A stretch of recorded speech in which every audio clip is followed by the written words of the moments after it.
నాడు పశ్చిమ బెంగాల్ రాజకీయాలు ఒక్కసారిగా మారిపోయినట్టు అర్థమవుతుంది. ఎగ్జిట్ పోల్స్ అంచనాలు కూడా తలకిందులైనట్టు చెప్పుకోవాలి. తమిళనాడు విషయానికి వచ్చేటప్పటికి ప్రస్తుతం తాజా అప్డేట్ ఏంటండి? ఎస్ రహీం, ఇప్పుడు వరకు మనం డిస్కస్ చేసుకున్నాము.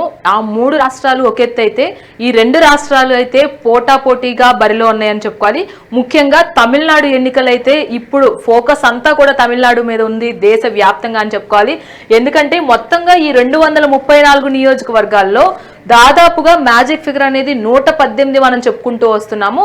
అందులోనూ టీవీకే పార్టీ 100కు పైగా స్థానాల్లో మెజార్టీతో ముందుకు దూసుకు వెళ్ళడం, అధికార పార్టీ అయినటువంటి డిఎంకేని వెనుకంజకి తీసుకురావడం, అలాగే బరిలో కూడా అంటే 2వ స్థానంలో కాకుండా 3వ స్థానంలో ఈ మెజార్టీలో డిఎంకే అనేది ఉండడం అనేది మనం ఇప్పుడు గమనించాల్సిన విషయం అని చెప్పుకోవచ్చు. ఒకసారి చూసుకున్నట్లయితే ఇప్పటి వరకు లీడింగ్ లో ఉన్న టీవీకే పార్టీ మెజార్టీ చూసుకున్నట్లయితే 108 స్థానాలకైతే ఇక్కడ టీవీకే పార్టీ ఉందనే చెప్పుకోవాలి.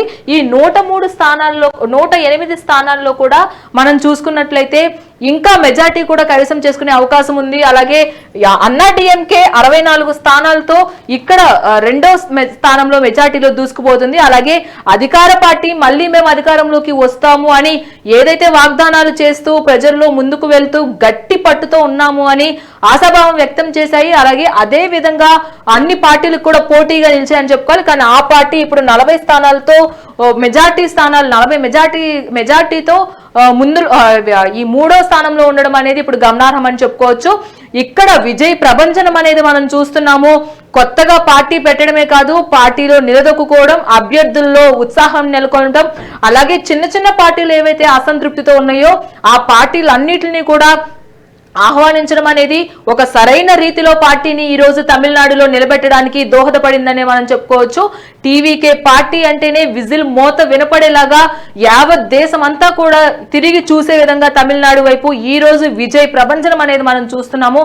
దాంతో పాటుగా ప్రతిపక్షాలు కూడా టీవీకే ఇప్పుడు అధికార పక్షంలో ఉన్నటువంటి డిఎంకే కావచ్చు, ఆ ప్రధాన ప్రతిపక్షమైనటువంటి అన్నా డిఎంకే కావచ్చు, టీవీకే పార్టీ పెట్టినప్పటి నుంచి కూడా గ్రౌండ్ నుంచి కూడా టీవీకేని అవమానిస్తూ అసహనం వాళ్ళకి వచ్చేలాగా చేస్తూ అభ్యర్థుల్లో కాస్త గందరగోళ వాతావరణాన్ని క్రియేట్ చేస్తూ కూడా వాళ్ళు చేశారు. కానీ విజయ్ మాత్రం ఫస్ట్ నుంచి ఎంతో నమ్మకంగా ఉన్నారు.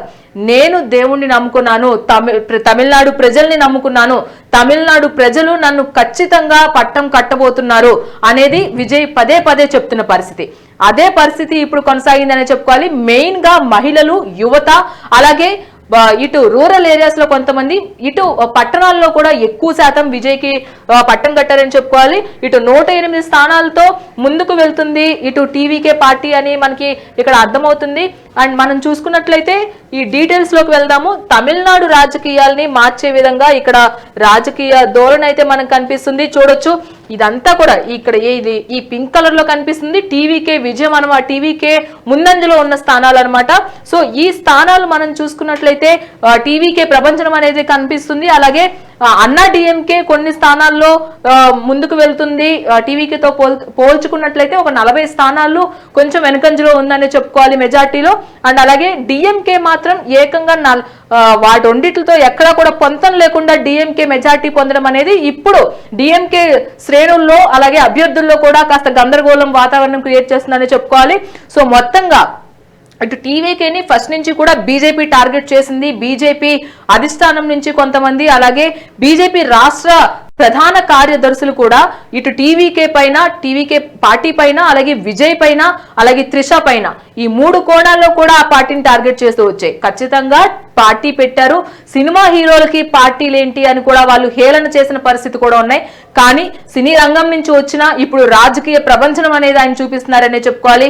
అటు పర్సనల్ లైఫ్ ను కూడా ముడిపెడుతూ బీజేపీ కార్యకర్తలు కావచ్చు, అటు ప్రధాన ప్రతిపక్షాలైనటువంటి ఇటు అధికార పార్టీ కావచ్చు, ప్రధాన ప్రతిపక్షమైనటువంటి అన్నా డిఎంకే కావచ్చు, వీళ్ళు చేసిన వ్యాఖ్యలు మనం చూసుకున్నట్లయితే ఖచ్చితంగా విజయ్ ని ఎవరు కూడా అన్ని మాట్లాడలేదు ఇప్పుడు వరకు. ఇటు త్రిషాని పోలుస్తూ సొంత ఇంటి మీదే కాన్సన్ట్రేషన్ చేయలేని వాడు ఇప్పుడు ఏ విధంగా ముందుకు వచ్చి రాజకీయాల్లో ప్రజల్ని ఉద్ధరిస్తాడు అనే ధోరణిలో కూడా పూర్తిగా టీవీకే పార్టీ పైన, విజయ్ పైన విరుచుకుపడిన పరిస్థితి ఉంది. కానీ ఈ రోజు రాష్ట్ర ప్రజలు, తమిళనాడు రాష్ట్ర ప్రజలు టీవీకే పార్టీకి పట్టం కడుతుంటే ఏవైతే ముందుకొచ్చి మాట్లాడారో వాళ్ళందరూ కూడా ఇప్పుడు నివ్వెరపోతున్న పరిస్థితి మనకు కనిపిస్తుంది. ఖచ్చితంగా ఈ రోజు త్రిష పుట్టినరోజు అవడం, అలాగే కౌంటింగ్ ప్రక్రియ ఈ రోజు అవడం, ఫలితాలు ఈ రోజు వెలువడైతే ఖచ్చితంగా రెండు సంబరాలు కూడా ఇప్పుడు జరగబోతున్నాయి. ఒక పక్క టీవీకే పార్టీ విజయం, ఒక పక్క త్రిష పుట్టినరోజు వేడుకలు అన్ని కూడా విజయ్ సమక్షంలో జరగబోతున్నాయి. అభ్యర్థులు కూడా ఎంతో ఉత్సాహంతో టీవీకే పార్టీ ఆఫీస్ కి అలాగే విజయ్ ఇంటికి కూడా చేరుకుంటున్నారు. ప్రధాన కార్యకర్తలు ఎవరైతే ఉన్నారో, ప్రధానంగా అభ్యర్థులు ఎవరైతే ఉన్నారో, విజయ్ ఆల్రెడీ ఫామ్ హౌస్ లో కొంత మీటింగ్ పెట్టడము, వాళ్ళని ఎవరైనా ప్రభావితం చేస్తే కనుక ఖచ్చితంగా వాళ్ళని వదిలిపెట్టేది లేండంటూ కూడా ఒక వార్నింగ్ ఇవ్వడం జరిగింది. అభ్యర్థులకు కూడా పదే పదే చెప్పిన పరిస్థితి. ఇదే మెజార్టీ కనుక కొనసాగితే అభ్యర్థులని అవతల పార్టీ వాళ్ళు ప్రభావితం చేసి వాళ్ళ వైపు వచ్చేలాగా వాళ్ళని మౌల్డ్ చేశారు. కాబట్టి ఎవరు కూడా అటువైపు పార్టీల వైపు చూడకుండా, ఏ పార్టీలోకి వెళ్లకుండా కూడా ముందంజు అగ్రిమెంట్ కూడా ఆయన చేసుకోవడం జరిగింది. ఇక్కడే అర్థమవుతుంది విజయ్ కి ఎంత ముందు చూపు ఉంది. తమిళనాడు రాష్ట్ర రాజకీయాల్లో ఆయన ఏ విధంగా ముందుకు వెళ్ళాలి అనుకుంటున్నారని. రజనీకాంత్ ఒకప్పుడు పార్టీ పెట్టాలనుకున్నారు, రాజకీయాల్లోకి రావాలనుకున్నారు, కానీ రజనీకాంత్ వల్ల అవ్వలేదు. కానీ ఎప్పుడు తమిళనాడు రాజకీయాలంటే సామాన్య విషయం కాదు. ఆ రాజకీయాల్లో విజయ్ ఎంటర్ అవడం, విజయ్ ఇప్పుడు మెజార్టీలో ముందుకు వెళ్ళడం అనేది మనం చూస్తున్నాం.